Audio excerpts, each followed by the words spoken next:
اعوذ باللہ من الشیطان الرجیم بسم اللہ الرحمن الرحیم وَإِذْ قَالَتْ أُمَّةٌ مِّنْهُمْ لِمَ تَعِظُونَ قَوْمًا اللَّهُ مُهْلِكُهُمْ أَوْ مُعَذِّبُهُمْ عَذَابًا شَدِيدًا قَالُوا مَعْذِرَةً إِلَىٰ رَبِّكُمْ وَلَعَلَّهُمْ يَتَّقُونَ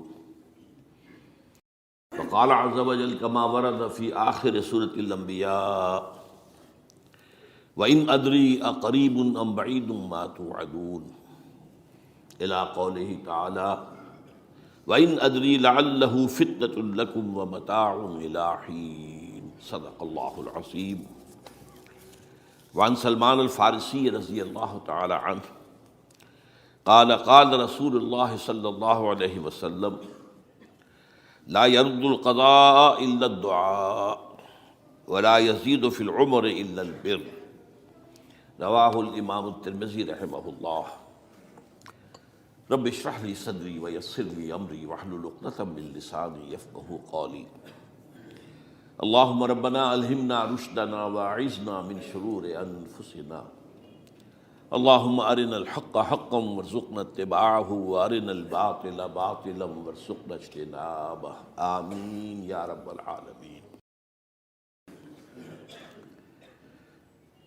حضرات، اگر انسان اس بات پر غور کرے کہ انسانی زندگی کی سب سے یقینی شے کون سی ہے جس میں کسی شک و شبہ کی گنجائش نہیں، زندگی کی سب سے بڑی حقیقت موت ہے جسے ہم بھلائے رکھتے ہیں۔ اگر کسی عزیز کی نماز جنازہ پڑھتے ہیں تب بھی یہ خیال نہیں آتا کہ اس وقت ہم بھی ہو سکتا تھا کہ یہاں پر بجائے ان کے میرا لاشا ہوتا۔ کچھ تھوڑی سی تو ہوتی ہے، قبر میں جب اتارتے ہیں کسی عزیز کو تو کچھ نہ کچھ احساسات کے اندر کچھ حرکت ہوتی ہے، لیکن بس واپس آنے کے بعد پھر آدمی بھول جاتا ہے موت۔ لیکن قرآن مجید نے لفظ یقین استعمال کیا ہے موت کے لیے۔ سورہ حجر کی آخری آیت ہے، حضور سے خطاب کر کے فرمایا وَاعْبُدْ رَبَّكَ حَتَّىٰ يَأْتِيَكَ الْيَقِينُ۔ اے نبی، آپ تو اپنے رب کی بندگی میں لگے رہیے، اس کی اطاعت میں، اس کی فرما برداری میں، یہاں تک کہ موت آ جائے۔ تو سب سے یقینی شے حیات انسانی کی موت ہے۔ اسی طرح اس کائنات کی سب سے یقینی شے قیامت ہے۔ کچھ عرصے پہلے تک جب سائنس آئی تھی، خاص طور پر نیوٹن کا دور تھا، آپ کو یاد ہوگا بہت سو کو جو اصول تھے، میٹر از انڈسٹرکٹیبل، میٹر ڈسٹرائے نہیں ہو سکتا۔ عام گمان یہ تھا کہ کائنات ہمیشہ سے ہے، ہمیشہ رہے گی۔ یہ اس دور کا یہ تھا جو ذہنوں میں تصور تھا، جس کو نیوٹونین ایرا آف فزکس کہا جاتا ہے، فزکس کا نیوٹن کا دور۔ اور ویسے وہ بابا آدم ہے، ماڈرن فزکس کا باپ جو ہے وہ اس میں کوئی شک نہیں، نیوٹن ہے۔ ڈاکٹر مائیکل ہارٹ کی کتاب کا کئی دفعہ تذکرہ میں نے کیا آپ سے کہ تاریخ انسانی کے 100 اشخاص چن لیے جنہوں نے تاریخ کے دھارے کو رخ موڑا، اور ان 100 میں پھر گریڈیشن قائم کی، a selection and gradation of the 100 most influential personalities of human history. Number 1 پر حضور کو لایا، نمبر 2 پر نیوٹن کو لایا۔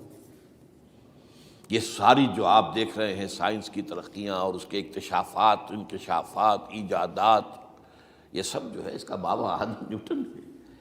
لیکن نیوٹونین فزکس کے اندر بہت سی خامیاں تھیں جو بعد میں واضح ہوئی ہیں، اور آج کا دور آئنسٹائن ایرا کہلاتا ہے۔ یہ تو اس وقت یہ تھا کہ میٹر انڈسٹرکٹیبل ہے، اب کہتے ہیں نہیں، میٹر تو ڈسٹرائے ہو سکتا ہے، it can change into energy at any time. اور آج تصور یہ ہے کہ اس کائنات کا آغاز بھی ایک خاص وقت پر تھا، بگ بینگ، جس کا ذکر کئی دفعہ میں کر چکا ہوں، اور ایک وقت میں یہ کائنات پھر ختم ہو جائے گی۔ اور عجیب نقشہ سائنس آج وہی پیش کر رہی ہے جو قرآن مجید کی آیت میں ہے کہ اس دن ہم لپیٹ دیں گے آسمانوں کو، یوم نطوی السماء کطی السجل للکتب کما بدانا نعیدھا۔ یہ جس طریقے سے کہ پھل جھڑی ہوتی ہے ایک، وہ اس طریقے سے پھیلتی ہے پھل جھڑی، تو اس طریقے سے یونیورس پھیلی ہے، اس کی گیلیکسیز جو ہیں پھیلی ہیں، اور پھر یہ ریورس ایکشن اسی طریقے سے ہوگا، یہ لپیٹ لیا جائے گا جیسے کہ پچھلے زمانے میں کتابوں کے تومار ہوتے تھے۔ کتابیں اس طرح کی نہیں ہوتی تھی مجلد جو آپ دیکھتے ہیں، بلکہ یہ کہ ایک کاغذ ہو گیا پورا لکھ لیا، اب یہاں پر کچھ گوند لگایا، دوسرا کاغذ لگا دیا، اس کو طے کر لیا، اب اس کے بعد تیسرا کاغذ یہاں لگا دیا، یہ طے کرتے چلے آ رہے ہیں۔ اس کو اسکرولز کہتے تھے، دی ڈیڈ سی اسکرولز بہت مشہور ہوئے ہیں کہ یہ جو بحیرہ مردار ہے اس کے قریب کی کچھ غاروں میں سے انجیل کے بہت پرانے مینuscripts جو برآمد ہوئے تھے، تو ان کو ڈیڈ سی اسکرولز کہتے ہیں۔ تو یہی ہے۔ بہرحال میں نے عرض کیا کہ انسان کی انفرادی زندگی کی سب سے بڑی حقیقت موت، اس کائنات کی سب سے بڑی حقیقت قیامت۔ قیامت سے پہلے کے بارے میں ایک حقیقت ہے جس پر کہ ہر مسلمان کو یقین رکھنا چاہیے، اور وہ یہ ہے کہ اس قیامت سے پہلے پوری دنیا میں حق کا بول بالا ہوگا۔ اچھا، یہ وہ بات ہے جو دنیا کے اکثر مذاہب میں ہے، اکثر مذاہب میں، اور خاص طور پر جو تین یہ مذاہب ہیں جنہیں ابراہیمی مذاہب کہا جاتا ہے، یہودیت، عیسائیت اور اسلام، میں جو صراحت کے ساتھ ہے۔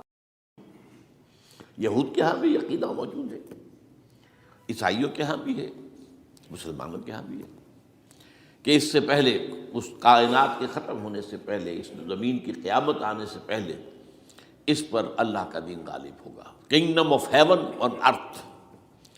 اور یہی بات حضرت مسیح نے کہی تھی اپنے اس وقت کے جن یہودیوں سے مخاطب تھے، ریپینٹ، توبہ کر لو، for the kingdom of heaven is at and.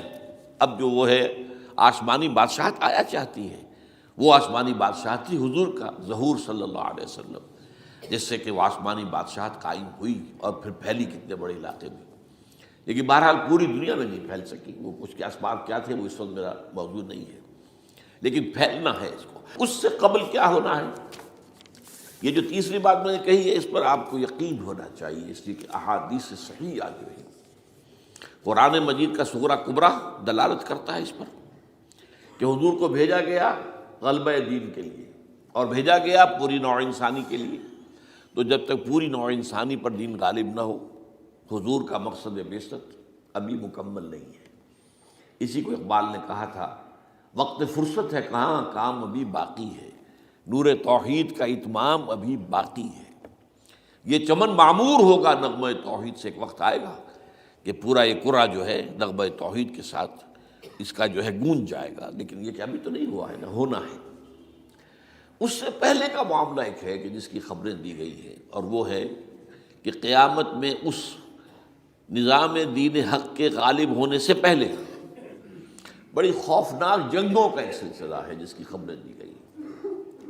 یہ یہود کے ہاں بھی ہیں خبریں موجود، عیسائیوں کے ہاں بھی ہیں۔ جو بائبل کا آخری باب ہے، ریولیشنز آف سینٹ جان، وہ کاشفات یوحنا ترجمہ کیا جاتا ہے، اور حضور کی احادیث میں بھی موجود ہے۔ ملاحم، باب الملاحم، یہ بہت سی کتابوں کے اندر باقاعدہ ابواب ہیں۔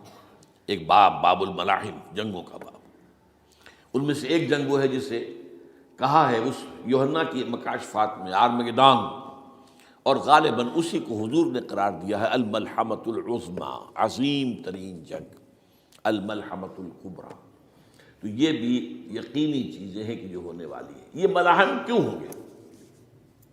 آپ اس میں اچھی طرح سمجھ لیجئے کہ اس میں ایک تو ہے عذاب اکبر جو آئے گا یہودیوں پر، ایک ہے عذاب اصغر جو آئے گا مسلمانوں پر۔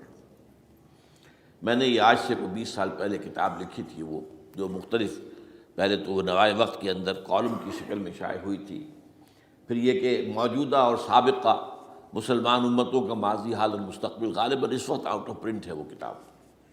بہرحال جن کو بھی دلچسپی ہو وہ اسے کہیں سے حاصل کر لیں، لائبریری سے، مکتبے سے مل جائے گی، اور پڑھے اس کو۔ یہ 20-22 سال پہلے کی بات ہے، کوئی آج کی بات نہیں۔ تو اس میں ان تمام چیزوں کا میں نے تذکرہ کیا ہے، اس لیے کہ عذاب اکبر اس کو کہتے ہیں کہ کسی قوم کا نام و نشان مٹا دیا جائے۔ یہ عذاب اکبر آتا تھا صرف ان قوموں پر جن کے طرف رسول بھیجے گئے اور قوموں نے بحث کے مجموعی رسولوں کا انکار کیا۔ ان پر وہ عذاب آئے، اسے عذاب استیصال بھی کہتے ہیں۔ فقطع دابر القوم الذین ظلموا، ان کی جڑ کاٹ دی گئی۔ ایک جڑ کاٹنا ہوتا ہے، درخت کو کاٹنا ہوتا ہے، درخت تو کٹے گا تو پھر دوبارہ جڑ میں سے شاید وہ نکل آئے، لیکن نہیں، جڑ سے اکھیڑ۔ لا یری الا مساکنہم، یہ عذاب جو ہے اب کسی قوم پر نہیں آ سکتا، اس لیے کہ اب کوئی رسول تو آئے گا ہی نہیں، لیکن ایک قوم پر یہ تاریخ کے قرضے کی حیثیت سے موجود ہے، اور وہ قوم یہود ہے۔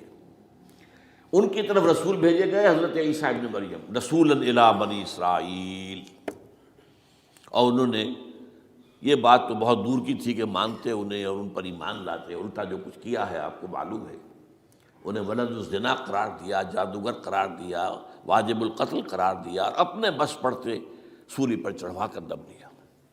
حالانکہ بہرحال ہوا یہ نہیں ہے، اللہ نے انہیں اس سے پہلے ہی زندہ اٹھا لیا آسمان پر، دوبارہ وہ آئیں گے۔ بہرحال لیکن اس قوم کے اوپر وہ عذاب جو ہے وہ قرض ہے تاریخ کا، وہ قرض ادا ہوگا۔ حضرت مسیح علیہ السلام ہی آئیں گے دوبارہ، اور ان کے ہاتھوں اس امت کا خاتمہ ہوگا، ایک ایک فرد ختم ہو جائے گا۔ یہ جب میں نے یہ باتیں کہی تھی تو امریکہ میں یہودیوں نے بڑا شور مچایا، میرے خلاف جو ہے ان کی ایک مہم نکلی یہودیوں کی طرف سے کہ اس کی کتابیں وغیرہ، اس کے ویب سائٹ بند کرو، یہ جو ہے اینٹی سیمیٹک ہے، یہ کہتا ہے سب یہودی قتل ہو جائیں گے۔ یہاں پر بھی جو میرے ساتھ ایک ڈائلاگ کرنے کے لیے کوئی 12-13 پروفیسر آئے تھے امریکہ وغیرہ سے، ان میں سے جو یہودی تھا تو اس نے بہت ناراضگی کا اظہار کیا، آپ کہتے ہیں سارے یہودی ختم کر دیے جائیں گے، یہ بات ظاہر بات ہے پیلیٹیبل نہیں ہے۔ لیکن پھر ہمارے ساتھی جو وہاں پر تھے امریکہ میں پریشان ہوئے کہ آپ کے خلاف یہاں پر اب یہ مہم شروع ہو گئی ہے، تو میں نے بتایا کہ یہ تو جو زائنسٹ ہے، جوش زائنسٹ، اور اس کے ساتھ ہے کرسچن زائنسٹ۔ کرسچن زائنسٹ کا رسالہ نکلتا ہے ٹرمپٹ، دی فلاڈلفیا ٹرمپٹ، اس کے مدیر نے خود لکھا ہے کہ 80% یہودی قتل ہو جائیں گے۔ اس کو میں نے یوں سمجھا ہے کہ 20% وہ ہوں گے کہ جو حضرت مسیح کی آمد ثانی پر ایمان لے آئیں گے، وہ بچ جائیں گے، لیکن باقی جو اڑے رہیں گے اس کے بعد بھی تو وہ ختم کیے جائیں گے۔ تو یہ عذاب الاکبر جو ہے تاریخ کا ایک قرض ہے کہ جو ادا ہوگا، ورنہ کسی اور قوم پر یہ عذاب اکبر اب نہیں آ سکتا۔ لیکن دوسرے درجے میں یہ عذاب ہوگا امت مسلمہ پر۔ امت مسلمہ بھی تو عذاب کی مستحق ہو گئی، وہ عذاب جو یہودیوں پر بہت پہلے آئے تھے، ضربت علیہم الذلۃ والمسکنۃ وباؤوا بغضب من اللہ، یہ تھا کہ نہیں تھا؟ حالانکہ انہوں تو یہ خیال تھا کہ we are the chosen people of the lord, ہم تو اللہ کی منتخب قوم ہے، وی آر دس، قرآن کہتا ہے کہ ان کا قول یہ تھا نحن ابناء اللہ واحباؤہ، ہم تو اللہ کے بیٹوں کی طرح ہیں اور اللہ کی جو ہے بہت چہیتے ہیں۔ کہ عذاب آئے، نبوکڈنضر کے ہاتھوں آیا، اسیرینز کے ہاتھوں آیا، پھر یونانیوں کے ہاتھوں، الیگزینڈر دی گریٹ کے ہاتھوں آیا، پھر رومنوں کے ذریعے سے آیا، اور پچھلی صدی میں جرمنوں کے ذریعے سے آیا۔ تو عذاب آئے، یہ عذاب، لیکن قوم ختم نہیں ہوئی، وہ عذاب اکبر نہیں تھے، یہ عذاب مختلف حصوں میں آئے اور بڑی بڑی تباہیاں آئیں، لیکن وہ عذاب اکبر نہیں تھے۔ اسی طرح کے عذاب ہم پر بھی آئے، ہم پر کروسیڈرز آئے اور لاکھوں مسلمان قتل ہوئے۔ یروشلم ہمارے ہاتھ سے 88 برس تک نکلا رہا، اور اس پر عیسائیوں کا قبضہ رہا، ندیاں خون کی بہہ گئی مسلمانوں کی، اور پورا میڈیٹرینین کا ایریا جو ہے تقریباً قبضے میں رہا ہے عیسائیوں کی۔ پورا یورپ اس وقت آیا تھا، یہ جو کروسیڈ نا 250 برس تک وہ جاری رہے، waves after waves of the crusaders coming and attacking and conquering the cities, یہ جتنی بھی فلسطین وغیرہ کا علاقہ ہے جس کے اندر ان کا آثار ہے، اور شام کا علاقہ ساحلی۔ پھر آپ کو معلوم ہے ہمارے اوپر عذاب اس سے بھی بڑا، اس سے کئی گنا بڑا آیا تاتاریوں کے ہاتھوں، کروڑوں کے قریب انسان جو ہے مسلمان قتل ہوئے۔ پھر اس کے بعد آپ کو معلوم ہے کہ پھر یہ یورپین کولونیلزم آ گیا، جیسے ان پر آئے تھے یونانی اور پھر رومی اور اب پھر جرمن، ہم پر آئے انگریز آئے، کہیں ولندیزی آئے، کہیں ڈچ آئے، کہیں ہسپانوی آئے، کہیں اطالوی آئے، کہیں اسپینیئرز آئے، اور پورا کا پورا عالم اسلام ان کے زیر نگین آیا کہ نہیں آیا، دی کولونیل ایرا جسے آپ کہتے ہیں۔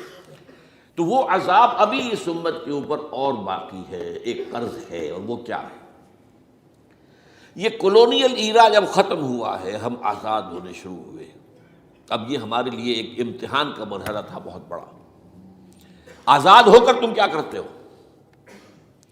پہلے تو ہم کہہ سکتے ہیں کیا کریں، ہمارے اوپر تو ہم تو مجبور ہیں، ہمیں غلام بنا لیا انگریزوں نے آ کر، ہمیں فرانسیسیوں نے غلام بنا لیا، ہمیں اطالویوں نے غلام بنا لیا، ان کی طاقت کے آگے ہم بے بس ہیں، لاچار ہیں. ٹھیک ہے، لیکن اب آزادی دے کر فَيَنظُرَ كَيْفَ تَعْمَلُونَ، اب تمہیں آزادیاں دے کر پھر اللہ دیکھے گا تم کرتے کیا کیا ہم نے. جو مسلمان قوم ملک آزاد ہوا اس نے یا تو اپنا قبلہ بنایا واشنگٹن کو یا بنایا ماسکو کو، کسی نے قرآن کو اپنا امام نہیں بنایا. دعائیں مانگتے ہیں وَاجْعَلْهُ لَنَا إِمَامًا وَنُورًا وَهُدًى، لیکن اس کو امام بنانا، اپنا امام بنانا، اس کے پیچھے چلنا، اس کے احکام کو نافذ کرنا، اس کی شریعت کی تنفیذ کرنا، یہ اس کی تہذیب، اس کا تمدن دیا ہوا، اس کا معاشی نظام دیا ہوا، اس کو قائم کرنا زیرو. اس لیے بہت بڑے عذاب کے ہم مستحق ہیں. بات کڑوی ہے، اچھی نہیں لگے گی، لیکن میں یہ آج سے نہیں کہہ رہا ہوں، میں سن 80 سے یہ باتیں کر رہا ہوں. نوٹ کر دیجیے اس بات کو. البتہ اس میں یہ ہے کہ اس امت کا معاملہ سب کا ایک جیسا نہیں. لیسو سواء، جیسے سورہ آل عمران میں کہا گیا ہے کہ یہ اہل کتاب بھی سب ایک جیسے نہیں، ان میں بھی کچھ نہ کچھ نیک لوگ تھے. امت قائمۃ آناء اللیل، راتوں کو کھڑے رہنے والے، عبادت کرنے والے موجود تھے.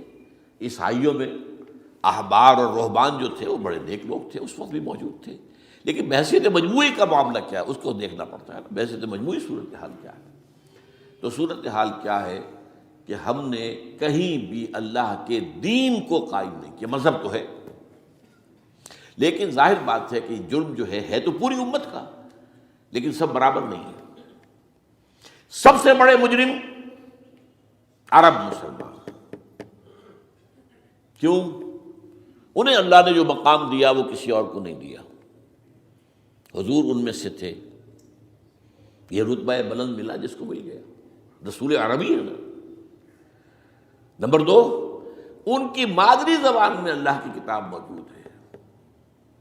انہیں اس کو سمجھنے کے لیے کوئی نئی زبان پڑھنے کی ضرورت نہیں ہے. کوئی ہمارے لیے تو یہ صرف پڑھیں، نحو پڑھیں، یہ پڑھیں، وہ پڑھیں، تب کہیں جا کر اپنی آنکھ سے قرآن پڑھیں، ورنہ ترجمہ پر گزارا کریں. ترجمہ ظاہر بات انسپائر نہیں کر سکتا آدمی. ترجمہ تو سیکنڈ ہینڈ نالج ہے. جب آپ ترجمہ پڑھ رہے ہیں تو گویا کہ آپ اس مترجم کی آنکھ سے پڑھ رہے ہیں، اپنی آنکھ سے تو نہیں پڑھ رہے. لہٰذا یہ سب سے بڑا عذاب تو ان پر آنا ہے. وہ جو میں بیان کر چکا ہوں گریٹر اسرائیل کے قیام کا معاملہ کیا ہے، تباہی تو انہی ملکوں پر آئے گی نا. وہ شام ہے، عراق ہے، اس کے لیے پہلا قدم اٹھایا تھا، ابھی تو اس کو ناکام بنا دیا ہے. اللہ تعالیٰ کی جو بھی حکمت ہے. جو عراق پر حملہ تھا وہ اصل میں اس لیے تھا کہ گریٹر اسرائیل کی طرف پہلا قدم تھا. شیرون نے کہہ دیا تھا، یہ جو پڑا ہوا ابھی کہیں مرا نہیں ہے، اس نے کہا تھا جیسے یہ صدام کی حکومت ختم ہوئی ہے، اس کے مجسمے گرائے گئے ہیں، کہ ان قریب عراق پر ہمارا قبضہ ہوگا. یہ اصل میں تھا اس گریٹر اسرائیل کی طرف پہلا قدم. لیکن بہرحال ہونا نقشے جو اب آ رہے ہیں دنیا میں اب تو بہت عام ہو گیا. 1906 سے 2006 سے چھپا ہوا نقشہ ہے وہ، اور ہمارے اخبارات میں اس کا آدھا ابھی آیا ہے. باقی آدھا تو دیا ہی نہیں گیا ہے. باقی آدھا ہے مڈل ایسٹ سے متعلق. وہاں جو نئی تقسیم ہونی ہے، عراق کے 3 حصے ہونے ہیں. ایک حصہ کردستان کے ساتھ مل جائے گا، وہ گریٹر کردستان، ایران کا کردستان، عراق کا کردستان، ترکی کا کردستان ملا کر ایک کردستان. جیسے ہمارے ہاں پاکستان کا بلوچستان، افغانستان کا بلوچستان اور ایران کا بلوچستان ملا کر گریٹر بلوچستان بنے گا. یہ ان کے نقشہ، یہ نقشہ تو اس میں دیا گیا ہے جو اب اخبارات میں چھپے. وہ اگلا حصہ جو ہے وہ میں آپ کو بتا رہا ہوں. اور جو سعودی عرب کے ٹکڑے ہوں گے کہ ایک چھوٹی سی ریاست بنا دی جائے گی مکہ مدینہ شہروں کے اوپر مشتمل. یہ ویٹیکان ہوگا، جیسے ویٹیکان سٹی ہے روم کے اندر، یہ عیسائیوں کا ایک بڑا مرکز ہے. تو ایک چھوٹی سی حکومت اسے کہتے ہیں، علیحدہ ہے. وہاں اطالوی حکومت کا قبضہ نہیں ہے، وہاں پہ ان کی اپنی حکومت ہے، پوپ کی حکومت ہے. ایسے ایک ویٹیکن، گویا کہ ایک مسلم ویٹیکن بنا دیا جائے گا مدینہ. یہ ان کے نقشے ہیں. یہ نہ سمجھے کہ ایسا ہوگا، یہ تو اللہ جانتا ہے. لیکن یہ کہ جو ہوگا وہ تو میں نے کئی دفعہ کہا، وہ تو اللہ کو معلوم ہے. یمکرون و یمکر اللہ، وہ اپنی سے چالیں چل رہے ہیں، اللہ اپنی چال چل رہا ہے. لیکن نقشوں کی یہ بہرحال اس میں جو بھی ہے یقیناً ایک حد تک کامیابی انہیں ہوگی جس کی خبریں ہمیں دی گئی ہیں. گریٹر اسرائیل ایک دفعہ قائم ہوگا، سعودی عرب سے بھی شمالی حصہ لے لیا جائے گا. مدینے میں داخل نہیں ہو سکیں گے بس. اچھا، مکے کو وہ کلیم ہی نہیں کرتے، مکے سے انہیں کوئی سروکار نہیں ہے. لیکن یہ کہ مدینے کو وہ کہتے ہیں یہ ہمارا ہے، ہمیں یہاں سے نکالا گیا تھا، اور وہاں لیکن حدیث میں ہے کہ مدینے میں داخل نہیں ہو سکے گا دجال اور اس کی جو فوج ہے، لیکن باقی شام، عراق، فلسطین، لبنان اور ترکی کا جنوبی حصہ اور مصر میں جو ہے یہ سینائی پیننسلا کے ساتھ ساتھ سارا، وہ اس پر تو رو رہے ہیں ابھی تک یہودی کہ کیوں واپس کر دیا سینائی پیننسلا، 1967 وار میں ہم نے جیتا تھا اسے، بعد میں وہ اسحاق ریبن اور یاسر عرفات کے درمیان دوستی کروائی تھی کلنٹن نے، جس کے نتیجے میں وہ واپس آیا ہے، لیکن یہ کہ وہ واپس لے گئے، اور اس کے علاوہ جو فرٹائل علاقہ ہے نائل کے ڈیلٹا کا وہ بھی ان کی شامل ہے۔ تو اس ظاہر بات ہے جب یہ ہوگا تو بڑی تباہی آئے گی، اس میں تو کوئی شک ہی نہیں۔ تو سب سے بڑی تباہی مسلمانان عرب پہ آئے گی، اور کیوں ہوگی؟ مستحق ہیں اس کے، انہوں نے اس کے باوجود کہ قرآن ان کی اپنی زبان میں ہے، انہوں نے اس قرآن کو اپنا امام نہیں بنایا۔ نمبر 2 پر میں ہمیشہ کہتا رہا ہوں کہ جو مسلمانان عجم، اگر فرض کیجئے کہ 140 کروڑ مسلمان اس دنیا میں ہیں تو 30 کروڑ کے قریب جو ہیں وہ عرب ہیں، باقی 110 کروڑ جو ہیں، 1 ارب سے زیادہ تو غیر عرب مسلمان ہیں۔ ان میں سب سے بڑے مجرم جو ہے وہ ہم مسلمانان پاکستان، ہم نے ایک تقسیم کرائی اسلام کے نام پر، ہم نے کہا کہ ہم اسلام کا نظام قائم کریں گے، اور اللہ نے ہمیں معجزے کے طور پر ملک عطا کر دیا پاکستان۔ اب قمری حساب سے 63 برس گزر چکے ہیں، جو آپ 61 کہتے ہیں، اگر قمری حساب رکھیں 63 برس ہو چکے، کہاں ہے وہ اسلام؟ لہذا مستحق۔ لیکن اب اس میں یہ ضرور ہے کہ ابھی پاکستان کے معاملے کو میں سمجھتا ہوں کہ ہینگنگ ان دی بیلنس والا معاملہ ہے، ابھی نہیں کہہ سکتے، اللہ تعالیٰ شاید کوئی توفیق دے دے، کوئی معجزہ ہو جائے، کیونکہ میرا تو یقین یہ ہے کہ یہ قائم بھی معجزے سے ہوا ہے، جس پر میں نے تفسیراً کتاب میں لکھا ہوا ہے اپنی استحکام پاکستان، اور اب کوئی دوبارہ معجزہ ہو سکتا ہے، اور وہ معجزہ کیا ہوگا کہ پوری قوم میں توبہ کی ایک کیفیت پیدا ہو جائے، اللہ کے کرنے سے ہو سکتی ہے۔ تمام انسانوں کے دل جو ہے اللہ کی 2 انگلیوں کے مابین ہے، حضور نے ہمیں خبر دی ہے، جدھر چاہتا ہے پھر دیتا ہے، تو کوئی عجب نہیں کہ ایسا ہو جائے۔ بہرحال اس اعتبار سے میں آپ سے عرض کر رہا ہوں کہ یہ پاکستان کے بارے میں نے جو آپ کو 2 آیتیں سنائی ہیں سورہ انبیاء کی، اس آخر کے حصے میں آئی ہیں سورہ انبیاء میں، وَإِنْ أَدْرِي أَقَرِيبٌ أَمْ بَعِيدٌ مَا تُوعَدُونَ۔ دیکھو لوگوں، مجھے یہ معلوم نہیں ہے کہ جس عذاب خداوندی کا تم سے وعدہ کیا جا رہا ہے وہ قریب آ گیا یا دور ہے۔ یہ حضور سے کہا جا رہا ہے، قل، آپ یہ کہہ دیجیے، ان ادری اقریب ام بعید ما توعدون۔ ساتھ ہی یہ بھی فرمایا وَإِنْ أَدْرِي لَعَلَّهُ فِتْنَةٌ لَكُمْ وَمَتَاعٌ إِلَىٰ حِينٍ، اور مجھے نہیں معلوم، ہو سکتا ہے کہ یہ تمہارے لیے ایک فتنہ بن کر معاملہ آ گیا ہو اور ابھی تمہیں اور مہلت دے دی جائے۔ اس حوالے سے ہم نہیں کہہ سکتے، اب آپ کو معلوم ہے میں تفصیل سے بیان کر چکا ہوں جس طریقے سے مجموعی طور پر پاکستان کا گھیراؤ کیا گیا ہے، اور جس طریقے سے یہ جتنا نیو کونز کا اور کرسچن اور جو جیوش زائنسٹ ہیں، اور اب ان کے اندر اضافہ کیجیے ہندو زائنسٹ کا، اب یہ جس طریقے سے گھیرے کے اندر لے رہے ہیں پاکستان کو، جس طرح بھارت کی فوج افغانستان میں بھی آ رہی ہے، اس نے اپنے کتنے قونصل خانے کھولے ہوئے ہیں افغانستان میں، کس لیے؟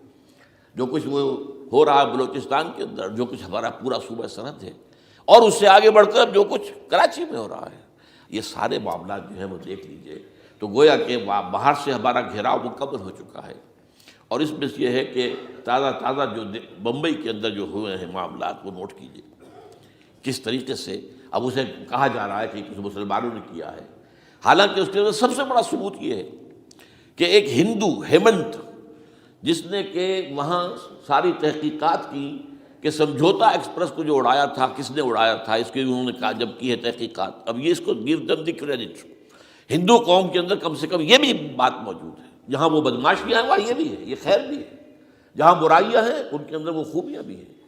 ان کا ایک کمیشن ہے، اس نے صاف ایک ہندو کو، اور ہندو بھی سرونگ کرنل کہا یہ ہے ماسٹر مائنڈ، اس نے کروایا، اور وہ گرفتار ہوا، serving kernel of Bharat army. تو اب ظاہر بات ہے کہ اس کو مارا گیا ہے بمبئی میں، اس کو مسلمان کاہے کو مارے گئے؟ مسلمانوں کا تو وہ کہ محسن تھا، وہ مسلمان کس وجہ سے اسے مارے گئے؟ اسے مارنے والے کون ہیں؟ وہی ہندو زائنسٹ کہہ لیجیے ان کو، یا ہندو تشدد پسند کہہ لیجیے، جو پاکستان کو ختم کرنے پر تلے بیٹھے ہوئے ہیں۔ یہ ان کا در حقیقت کام ہے کہ اس شخص نے اتنی بڑی حرکت کی کہ ہمیں جو ہے ہماری سازش کو بے نقاب کر دیا۔ تو اصل میں لیکن یہ سب کچھ جو ہو رہا ہے وقتی طور پر تو بہت زیادہ طوفان اور جوش آیا تھا، معلوم ہوتا تھا کہ شاید 9/11 والا معاملہ جو تھا نیو یارک کا، اس کے نتیجے میں جو ایک دم امریکہ جو ہے نکلا ہے غصے کے اندر، اور پوری قوم اس کی کھڑی ہو گئی اور پوری دنیا جمع ہو گئی افغانستان پر حملے کے لیے، شاید ایسا معاملہ ہو جائے. لیکن نہیں، اللہ کا شکر ہے کہ یہ معاملہ جو ہے ان ادری لعلہ فتنۃ لکم ومتاع الی حین. ابھی کل کی جو تازہ ترین رپورٹ ہے وہ یہ ہے کہ اوباما کو بریفنگ دی گئی ہے کہ پاکستان کے جو نیوکلیئر بامز ہیں وہ ولنریبل ہیں، اور ان کے اندر اندیشہ ہے کہ وہ جو ہے شدت پسندوں کے ہاتھ میں نہ پڑ جائیں. اس کو کوئی نہ کوئی بہانہ انہوں نے بنانا ہے. یہ جو میں آپ سے عرض کر چکا ہوں، کچھ ہمارے لوگوں کو یہ امیدیں ہو گئی تھی براک اوباما کے آنے سے.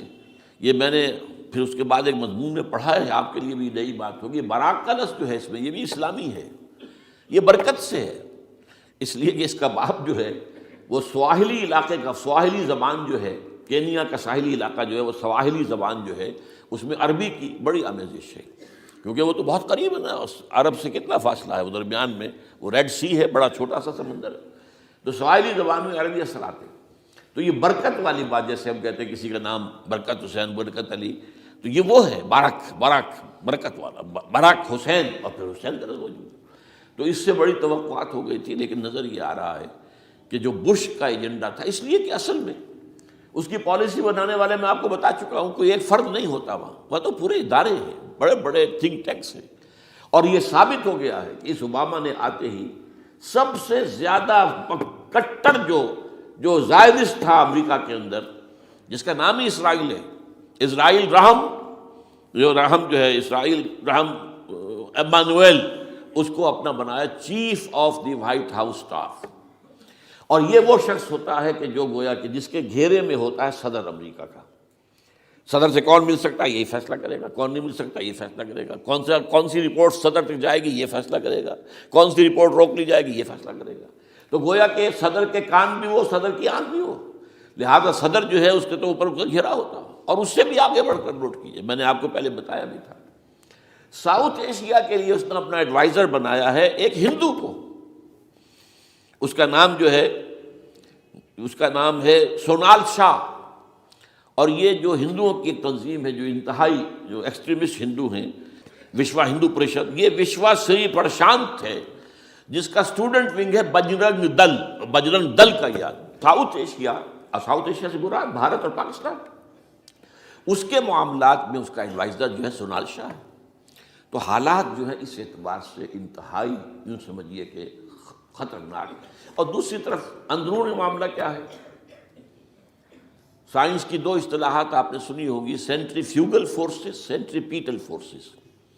سینٹریفیوگل وہ ہوتی ہے کہ جو مرکز سے توڑنے والی ہوتی ہے، بھاگتا ہے ہر ایک مرکز کو چھوڑ کر، یہ سینٹریفیوگل فورسز.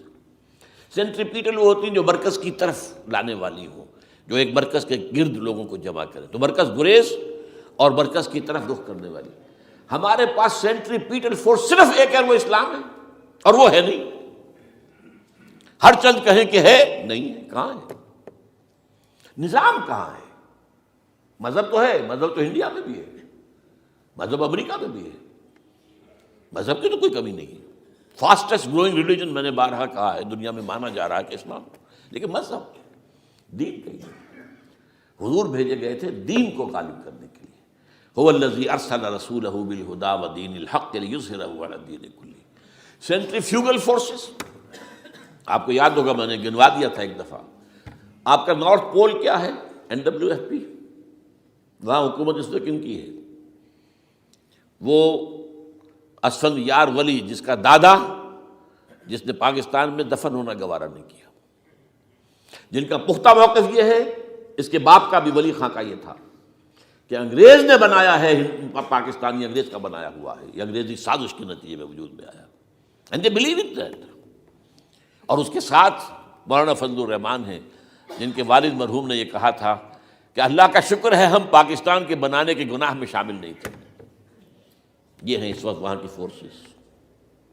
اور جنوب میں نہ معلوم کب سے ان کا نقشہ بن رہا ہے، جب سے یہ MQM قائم ہوئی تھی. مہاجر قومی موومنٹ تھی، بعد میں انہوں نے اپنا رنگ بدلا ہے، کچھ تبدیل کیا ہے، لیکن یہ کہ اصل میں تو وہی ہے. گرگٹ رنگ بدل رہے تو اس کی فطرت تو نہیں بدلتی، ہے تو وہی اردو اسپیکنگ. اور اب جو ہنگامے ہو رہے ہیں وہ پختون اور اردو اسپیکنگ کے درمیان ہنگامے ہو رہے ہیں، اور زیادہ پٹھانوں کو مارا جا رہا ہے، ان کی دکانیں جلائی جا رہی ہیں. یہ بسیں جتنی جلتی ہیں وہ اس لیے کہ زیادہ تر ٹرانسپورٹ جو ہے وہاں پر وہ پختونوں کے ہاتھ میں ہے. یہ وزیری وغیرہ لوگ جو ہے محسود ہیں، یہ لوگ ہیں وہاں پر جو ہے اکثر و بیشتر بہت سے مساجد کے اندر آپ کو جو امام ملیں گے وہ پٹھان ملیں گے، جو پہرے دار ملیں گے وہ پٹھان ملیں گے. بہت بڑی تعداد ہے، لیکن یہ کہ اس کے اوپر وہاں پر فساد شروع ہو گیا. بلوچستان کا معاملہ سب کو معلوم ہے. تو اندرونی طور پر جو سینٹریپیٹل فورس ہو سکتی تھی اس کو ہم نے کیا نہیں مضبوط، کمزور سے کمزور تک کرتے چلے گئے. اور اب جو کچھ ہو رہا ہے، اب مضامین آ رہے ہیں، آئلی قوانین میں تبدیلیاں کیوں کی جا رہی ہیں. یہ جو کانفرنس ہوئی تھی جو یو این او کے اندر، بیجنگ +5 کانفرنس، جو بات اس میں طے ہو اس میں یہ تھا طلاق کے معاملے میں مرد اور عورت کو بالکل برابر کر دیا جائے. اب وہی کر رہے ہیں آپ. یہ سفاری آئی کائے کے لیے، جیسے مرد طلاق دے سکتا ہے عورت بھی طلاق دے سکتا ہے. اسلام میں یہ نہیں ہے. اسلام میں یہ ہے کہ عورت طلاق لے سکتی ہے، دے نہیں سکتی. وہ لے گی یا تو شوہر سے خود کہے بھائی تم مجھے آزاد کر دو، تم نے مجھے مہر دیا تھا میں واپس کرتی ہوں، یا یہ آدھا لے لو، یا یہ ہے کہ وہ اپنے بڑوں سے بزرگوں سے اور اس کے بڑوں بزرگوں کو بیچ میں ڈالیں، یا عدالت میں جائے. عدالت اگر کو قائل کر دے گی کہ عدالت کے واقعی اس کے معاملات ان کے صحیح اب نہیں نبھ سکتے، وہ سیپریٹ کر دیں گے. وہ ایک ہے خلا لی جا سکتی ہے، طلاق دی نہیں جا سکتی. یہ فرق رکھا گیا. اسلام میں مرد اور عورت اسینشلی برابر ہیں. As human beings they are equal. کوئی فرق نہیں، کوئی اونچا نہیں کوئی نیچا نہیں. جو بھی انسان کے اندر شرف انسانیت ہے، اشرف المخلوقات ہونے کا جو مقام حاصل ہے، وہ مرد کو بھی عورت کو بھی ہے. ان میں کوئی فرق نہیں.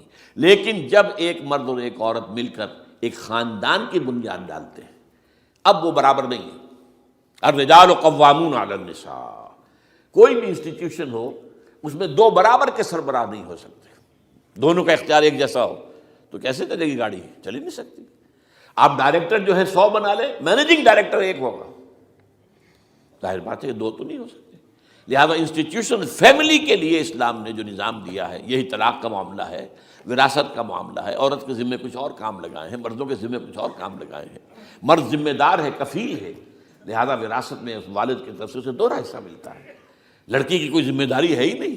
وہ تو بلکہ شادی بھی ہوگی تو شوہر سے مہر لے گی، لڑکا شادی کرے گا تو مہر دے گا.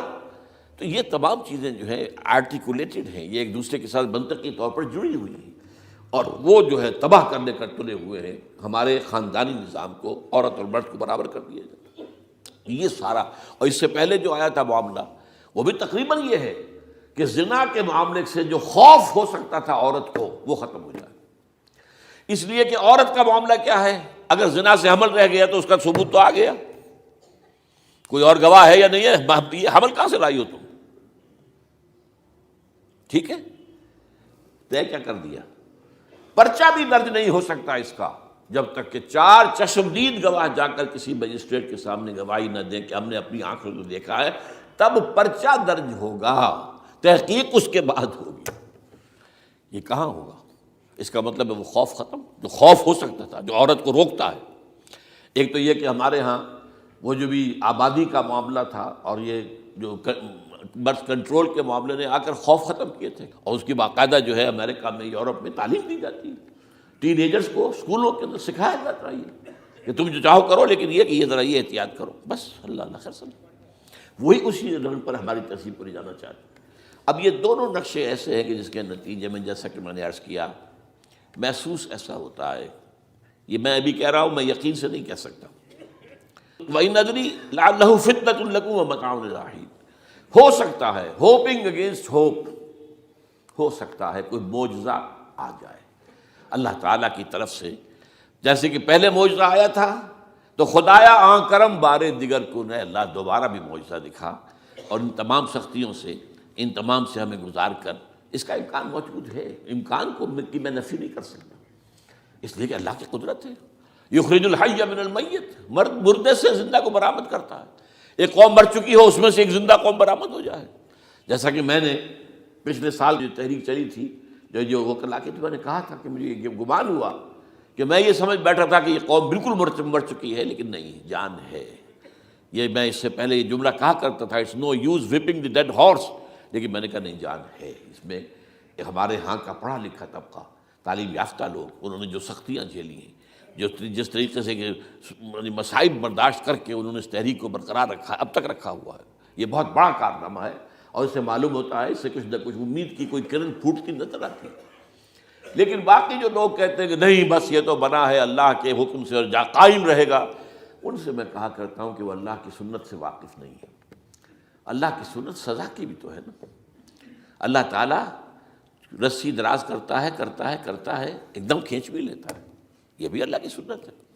مہلت دیتا ہے، پھر ایک دم جو ہے ایک وقت کے اوپر آ کر فیصلہ بھی کر دیتا ہے۔ تو عجب نہیں، ڈرتے رہنا چاہیے، کچھ پتہ نہیں۔ ما غرک بربک الکریم، یہ قرآن مجید میں یہ مضمون کئی بار آیا ہے کہ لوگوں کو بعض اوقات شیطان جو ہے یہ دھوکہ، اللہ بڑا کریم ہے، بڑا غفور ہے، بڑا رحم کرنے والا۔ بھائی وہ کریم ہے، غفور ہے، لیکن منتقم بھی ہے۔ انا من المجرمین منتقمون، ہم ان مجرموں سے انتقام لے کر رہیں گے۔ وہ تو منتقم بھی تو ہے، وہ سزا بھی تو دیتا ہے۔ اس نے جہنم جو ہے یہ کوئی ڈیکوریشن پیس کے طور پر تو نہیں بنائی ہے، کس لیے بنائی ہے؟ وہ تو ہم نے فیصلہ کیا ہے، لَأَمْلَأَنَّ جَهَنَّمَ مِنَ الْجِنَّةِ وَالنَّاسِ أَجْمَعِينَ، یہ میں نے طے کیا ہوا ہے۔ تو اللہ تعالیٰ جو ہے سزا بھی دیتا ہے، تو اللہ تعالیٰ ہمیں اس سے بچائے۔ بہرحال ہو سکتا ہے کہ اس کے بعد بھی اللہ تعالیٰ ہمیں اور مہلت دے دے، اور اس مہلت کے لیے اس کرنے کا کام کیا ہے؟ کرنے کا کام یہ ہوگا دعا اور توبہ۔ پہلے توبہ کی جائے پھر دعا، ورنہ دعا قبول نہیں ہوتی۔ پہلا کام توبہ ہے۔ یا ایھا الذین آمنوا توبوا الی اللہ توبۃ نصوحا، اے اہل ایمان اللہ کی جناب میں توبہ کرو، خالص توبہ۔ کیا مطلب ہے؟ اپنی زندگیوں میں سے شریعت کے خلاف، ویسے بھی اخلاقیات کے خلاف، جھوٹ، دغا، فریب، دھوکہ، غبن، سب کو ختم کرو۔ سود، بے پردگی، عریانی، فحاشی ختم کرو۔ طے کر لو کہ کوئی شخص شریعت کے خلاف اور اخلاقیات کے خلاف، صرف شریعت نہیں، ایک بنیادی انسانی اخلاقیات ہوتی ہیں، اس کے سارے تقاضے پورے کرنے جو ہمارے ہاں ختم ہو چکے ہیں۔ میں نے جیسا کہ بارہا کہا ہے کہ اس وقت دنیا کی سب سے بڑی منافق ترین قوم جو ہے مسلمانان پاکستان ہے۔ جھوٹ اور وعدہ خلافی، اور اس کے ساتھ جو ہے وہ غبن کا معاملہ جتنا ہمارے ہاں ہے، آپ پوری دنیا میں آپ کو کہیں نہیں ملے۔ تو اس لیے پہلے توبہ کی جائے اور پھر دعا کی جائے۔ اس لیے میں نے آپ کو حدیث سنائی ہے کہ اللہ کے فیصلے کو بھی کبھی کبھی دعا جو ہے لوٹا دیتی ہے، لیکن وہ دعا کب ہو؟ جب آپ نے اللہ کے ساتھ اپنا معاملہ صحیح کر لیا ہو۔ فرمایا حضور نے، جو میں نے ترمذی کی روایت آپ کو سنائی، لا يرد القضاء الا الدعاء، اللہ کا فیصلہ بھی کبھی کبھی اللہ تعالیٰ کسی فیصلے کو مؤخر کر دیتا ہے۔ حضرت یونس علیہ السلام کی قوم پر اللہ کا فیصلہ آ چکا تھا، عذاب کے آثار شروع ہو چکے تھے، پوری قوم نے توبہ کی، اللہ تعالیٰ نے عذاب کو جو ہے وہ وہاں سے ہٹا لیا ان کے سروں پر سے، اور ایک مدت تک کے لیے انہیں مہلت بخشی دے دی۔ تو اس کے لیے تو یہ ہے کہ توبہ کی جائے اور دعا کی جائے، اور اس میں یہ ہے کہ اس میں اس توبہ کا ایک حصہ لازماً یہ ہونا چاہیے کہ ہم طے کر لیں کہ اللہ اب مجھے اپنی بہترین توانائیاں، اپنی قوتیں، صلاحیتیں، وسائل خرچ کرنے ہیں اور تیرے دین کو قائم کرنے کے لیے۔ اس کے لیے کسی نہ کسی جماعت کے اندر، جس کو بھی آدمی سمجھے کہ ہاں یہ بہترین جماعت ہے، یہ صحیح ترین جماعت ہے، یہ واقعی اسلام کو قائم کرنے کے لیے کام کر رہے ہیں، اور واقعی اس طریقے سے کر رہے ہیں جس طریقے سے وہ ہو سکتا ہے، اگر آپ اس پر لیکن لازم سمجھیں لا اسلام الا بالجماعہ، کوئی اسلام نہیں ہے جماعت کے بغیر۔ یہ حضرت عمر رضی اللہ تعالیٰ عنہ قول ہے، اور حضور کی حدیثیں تو میں نے بارہا آپ کو سنائی ہے، انی آمرکم بخمس اللہ امرنی بہن بالجماعت والسمع والطاعۃ والہجرۃ والجہاد فی سبیل اللہ، میں تمہیں 5 باتوں کا حکم دے رہا ہوں، اور یہ 5 باتیں وہ ہیں جن کا اللہ نے مجھے حکم دیا ہے، جماعت، سمع و طاعت اور جہاد و ہجرت، یہ 5 باتیں۔ تو اس لیے توبہ کے اندر یہ لازمی جز ہونا چاہیے کہ اب ان صلاتی و نسکی و محیای و مماتی للہ رب العالمین، یہ فیصلہ کر لیجئے۔ اس کے بعد یہ ہے کہ اللہ تعالیٰ اس پر استقامت عطا فرمائے، اس کی بھی خود دعا کیجئے کہ اللہ اب تو نے مجھے یہ ہدایت دے دی ہے، تو اب لا تزغ قلوبنا بعد اذ ہدیتنا وہب لنا من لدنک رحمۃ انک انت الوہاب۔ ایک دوسری آخری بات میں آج صاحب سے کہہ رہا ہوں، ڈرتے ڈرتے، اگر خدا نہ خواستہ خاکم بدہن، اگر پاکستان کے لیے بھی اللہ تعالیٰ کی طرف سے آخری سزا کا فیصلہ ہو گیا ہو، جس کے چرچے ہیں، تیری بربادیوں کے مشورے ہیں آسمانوں پر، وہ آسمان اوپر کے آسمان اور ہیں، زمین کے آسمان بھی تو ہیں نا، یہ امریکہ، یہ وائٹ ہاؤس، یہ پینٹاگون، یہ جو ہے اسٹیٹ ڈپارٹمنٹ، یہ سب جو کیا ہے، نیٹو کا ہیڈ کوارٹر، یہ ساری چیزیں کیا ہیں؟ تو تیری بربادیوں کے مشورے ہیں آسمانوں میں، اور اس کے لیے خبریں وہ دیتے آ رہے ہیں۔ بہت سے لوگ کہتے ہیں یہ خام خواہ کے ہیں ان کے، یہ ہمارا صرف بھی ہماری بددلی پیدا کرنے کے لیے نہیں، لیکن یہ کہ جو کچھ انہوں نے نقشے بنائے تھے وہ نقشے تو پورے ہوتے چلے آئے۔ 1897 میں یہودیوں نے جو فیصلے کیے تھے، 20 برس کے بعد بالفور ڈیکلریشن کی شکل میں وہ فیصلہ آ گیا، یہودیوں کو فلسطین میں آبادی کا حق دے دیا گیا، Balfour declaration 1917، only 20 years later۔ اس کے 20 سال بعد 48 میں اسرائیل قائم ہو گیا۔ کوئی تصور کر سکتا تھا پچھلی صدی کے اندر یہودیوں کی حکومت قائم ہو جائے گی دنیا میں؟ کہیں امکان کوئی نہیں تھا۔ پوری دنیا میں پھر ادھر ادھر پھیلے ہوئے، منتشر، جسے وہ ڈائسپورا کہتے ہیں، اور یورپ میں تو شدید نفرت تھی ان سے، لیکن یہ کہ جس طرح انہوں نے رفتہ رفتہ وہاں پر قدم جمائے ہیں، جس طرح ان کو اپنے قابو میں لیا ہے، جس طرح ان میں مذہبی تقسیم پیدا کی ہے، کیتھولکس کی اور پروٹیسٹنٹس کو اعلی کار بنایا ہے، سیکولرزم اور اس کے بعد سود پر مبنی معیشت کا نظام وہاں نافذ کیا ہے، بینک کا نظام قائم کیا ہے، ای بنوک، ای فکر چالاک یہودیوں کا قائم کرنا ہے یہ بینک کا نظام، اور سب سے پہلا بینک انہوں نے انگلینڈ میں قائم کیا تھا۔ تو ان کی جو باتیں ہیں وہ تو پوری ہو رہی نظر آ رہی ہیں، ان کے نقشے جو ہیں ان کے سامنے آ رہے ہیں ہمارے۔ تو اس حوالے سے ہو سکتا ہے خاکم بدہن، اگر خدا نہ خواستہ یہ لکیر ختم ہو جائے، تب بھی ظاہر بات ہے زمین تو کوئی ختم نہیں ہو جائے گی، اللہ کی زمین ہے۔ کیا پاکستان نہ بنتا تو ہمارے ذمے نہیں تھا کہ اللہ کے دین کو دنیا میں قائم کرنے کی جد و جہد کرتے؟ وہ تو بحیثیت مسلمان ہمارا فرض ہے۔ کیا حضور اکثریت میں تھے عرب میں؟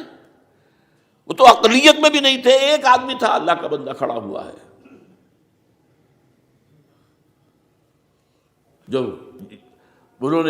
جنہوں نے ایک مرتبہ حضور کی بات سنی ہے اور جا کر کہا ہے اپنی قوم، یا قومنا اجیبوا داعی اللہ، اے ہماری قوم کے لوگوں، اس اللہ کی طرف دعوت دینے والے کی پکار کو سنو، لبیک کہو۔ تو کوئی عجب نہیں، یہ جو اقبال نے الفاظ کہے ہیں، تو نہ مٹ جائے گا ایران کے مٹ جانے سے، نشے میں کو تعلق نہیں پیمانے سے، اور ہے آیا فتنہ تاتار کے افسانے سے، پاسباں مل گئے کعبے کو صنم خانے سے۔ تاتاریوں کے ہاتھوں کروڑوں مسلمان قتل ہوئے، اور پھر وہی تاتاری مسلمان ہو گئے۔ امت مسلمہ کی قیادت ان تاتاریوں کے ہاتھ میں آ گئی، عربوں سے لے کر ان تتولوا یستبدل قوما غیرکم، جو بات سورہ محمد میں کہہ دی گئی تھی بالکل آغاز میں، اگر اے عربوں تمہیں جو مقام ہم نے دیا ہے، اپنا رسول تم میں سے بھیجا، بعث فی الامیین رسولا منہم، تمہاری زبان میں اپنی کتاب نازل کی، تو تمہیں جو مشن سونپا ہے، اگر تم نے اسے پیٹھ دکھا دی تمہیں ہٹائیں گے، کسی اور قوم کو لے آئیں گے۔ اور یہ 13ویں صدی عیسوی میں ہو گیا۔ 1258 میں آخری خلیفہ بنو عباس کا اسے محل سے نکالا ہے مستعصم باللہ کو، اور ایک جانور کی کھال میں لپیٹ کر ڈال دیا ہے گلی میں، اور گھوڑے دوڑا دیے اس کے اوپر۔ یہ آخری چراغ گل ہوا ہے بنو عباس کا، جس پر کہا تھا سعدی نے، آسمارا حق بود بر خوب بارد بر زمین بر زوال ملک مستعصم امیر المومنین۔ مستعصم باللہ نام تھا آخری خلیفہ کا، اس کی حکومت کے زوال پر آسمان سے خون بھی برسے تو اس کا حق ہے آسمان کو کہ خون کی بارش کرے۔ تو یہ چیزیں ہیں جو کہ نوٹ کرنے کی ہیں۔ اگر خدا نہ خواستہ ایسا ہو جائے تو ظاہر بات ہے کہ اسلام پھر بھی زندہ رہے گا۔ ہم مر سکتے ہیں، اسلام نہیں مرے گا، اسلام کو تو رہنا ہے۔ جیسا کہ حضور نے فرمایا کہ میں آخری رسول ہوں، تم آخری امت ہو، وہ تو یہ ہے، البتہ یہ ہے ہو سکتا ہے ہم سے یہ قیادت چھین کر کسی اور کو دے دی جائے، اور کوئی عجب نہیں کہ ہندوؤں سے ہمیں پٹوا کر ہندوؤں کے ہاتھ میں دے دی جائے۔ تاریخ کی میں مثال دے رہا ہوں، ہے یہاں فتنہ تاتار کے افسانے سے، پاسباں مل گئے کعبے کو صنم خانے سے۔ آخر ہندوستان میں 20 کروڑ مسلمان ہے کہ نہیں، بلکہ زیادہ ہے۔ آپ سوچئے اس ہندوستان کی سرزمین سے شیخ احمد دیدات پیدا ہوا تھا، جس نے پوری دنیا میں عیسائیوں کو جو ہے وہ مناظروں میں شکست دی ہے۔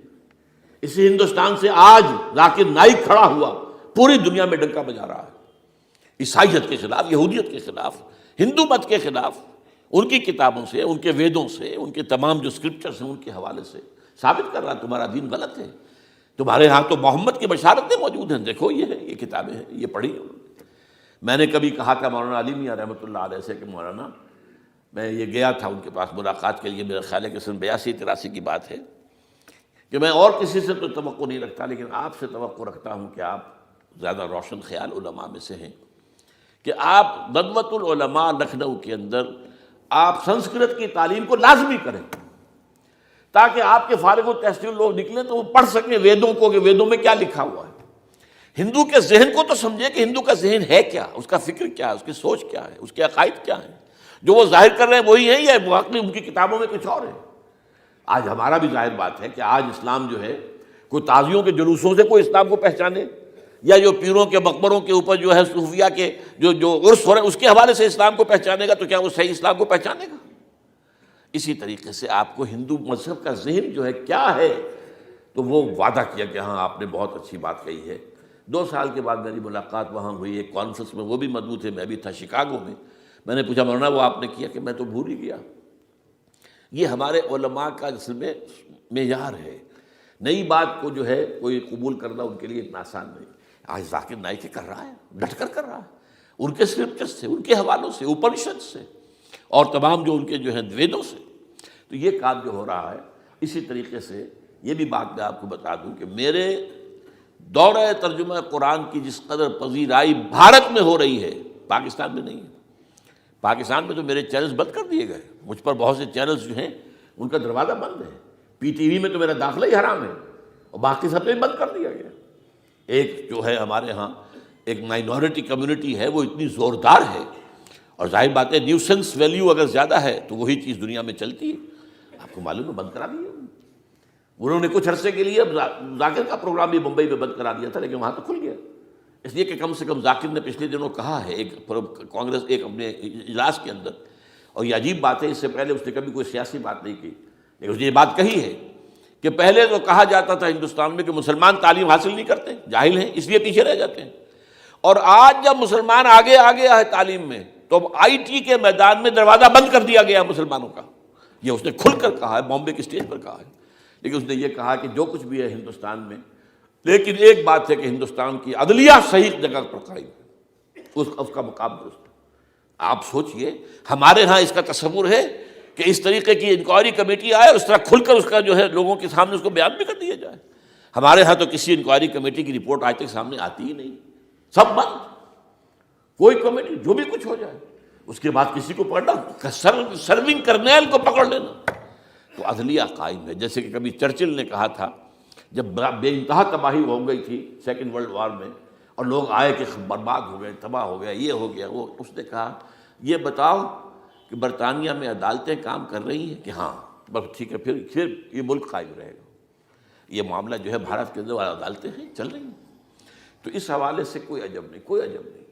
ہمیں اصل میں جیسا کہ میں نے کہا تھا کہ ہم وطن پرست نہیں ہیں، ہم زمین پرست نہیں ہیں، وندے ماترم یہ ہمارا ترانہ نہیں ہے، زمین کے پجاری نہیں ہیں، ہمیں پاکستان سے محبت ہے اور پاکستان کا دفاع کریں گے۔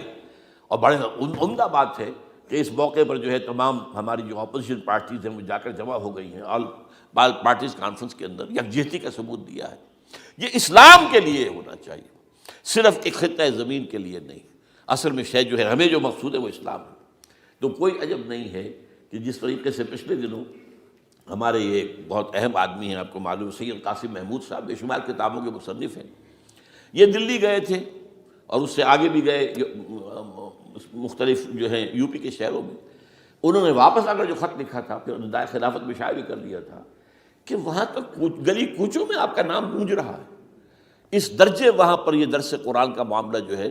اور اگر آپ نے کبھی پیس ٹی وی پر وہ دیکھے ہوں میرے 10 لیکچر جو میں دے کر آیا تھا آج سے 4 سال پہلے، 15,000 افراد، اور یہ کہنے میں 15,000 نہیں ہے، ورنہ تو اسے 50,000 کا بھی کہا جا سکتا ہے مجمع کو، وہ تو گنتی اس لیے ہے کہ کرسیاں رکھی گئی تھی 15,000، اور ساری کرسیاں فل تھی اور بھی لوگ کھڑے ہوئے تھے، 15,000 پلس۔ کہیں پاکستان میں تو آج تک یہ بات نہیں ہوئی ہے، لیکن یہ کوئی عجب نہیں۔ قرآن مجید میں سورہ انعام میں نقشہ کھینچ دیا گیا ہے، حضور سے کہا گیا اے نبی آپ مایوس اور بددل نہ ہوں، اگر یہ مکے والے ہماری اس کتاب قرآن کی قدر نہیں کر رہے تو ہم نے ایک قوم کو تیار کر رکھا ہے جو اس کی ناشکری نہیں کریں گے، ناقدری نہیں کریں گے۔ ان یکفر بہا ہؤلاء، اگر یہ لوگ مکے والے، آپ کی قوم، اگر یہ کفران نعمت کرے گا قرآن کا، تو ہم نے ایک اور قوم کو تیار کر رکھا ہے، وَوَكَّلْنَا بِهَا قَوْمًا لَيْسُوا بِهَا بِكَافِرِينَ، وہ اس کی ناقدری نہیں کریں گے۔ اب دیکھ لیجئے معجزہ کیا ہوا، مدینے میں تو حضور کا قدم مبارک بھی نہیں پہنچا اور وہاں انقلاب آ گیا۔ آپ کے دو ادنا خادم، ادنا شاگرد گئے ہیں، اور مصعب بن عمیر اور عبداللہ بن ام مکتوم جو نابینا تھے رضی اللہ تعالیٰ عنہما، اور وہاں انقلاب آ گیا، دونوں قبیلے ایمان لے آئے، ساری ان کی جو ٹاپ کی لیڈرشپ تھی ایمان لے آئی، اور وہ یثرب جو ہے مدینۃ النبی بن گیا، وہ دارالہجرت بن گیا۔ تو کوئی عجب نہیں، تو ہمیں تو چمٹے رہنا ہے اسلام کے ساتھ، اور اس کے لیے اپنی جد و جہد کو جاری رکھنا ہے، اور اس ملک کے اندر بھی ہر خیر کی بات کی ہم دعوت دیتے رہیں گے، مشورے دیتے رہیں گے۔ البتہ یہ ہے کہ لوگ کہہ سکتے ہیں کہ تم کس قوم کو، یہ تو ختم عذاب ہونے والا ہی ہے، بس کس کو ڈرا رہے ہو؟ تو اس لیے میں نے آیت پڑھی تھی، اذ قالت امۃ منہم لم تعظون قوما اللہ مہلکہم او معذبہم عذابا شدیدا، جبکہ ایک قوم نے کہا کیوں ان کو وعظ کہہ رہے ہو، کس لیے، کچھ حاصل نہیں، اب ان پر تو اللہ کا عذاب آ کر ہی رہے گا، اور عذاب علیم آ کر رہے گا۔ تو انہوں نے جواب دیا، قالوا معذرۃ الی ربکم، ہم اپنے رب کے حضور میں جا کر معذرت تو پیش کر سکیں گے، اے اللہ ہم چمٹے رہے تیرے دین کے ساتھ، اے اللہ ہم نے اپنے آپ کو وابستہ کیے رکھا، اپنی بہترین صلاحیتیں اور قوتیں اور اپنی توانائیاں صرف کی ہیں، اے اللہ اس کام کے لیے۔ اور یقین کا لفظ بھی میں نے شروع میں کہا تھا آپ سے، موت اور قیامت، اور دو مرتبہ آیا ہے قرآن کے بارے میں، ان ھذا لھو الحق الیقین، انہ الحق الیقین،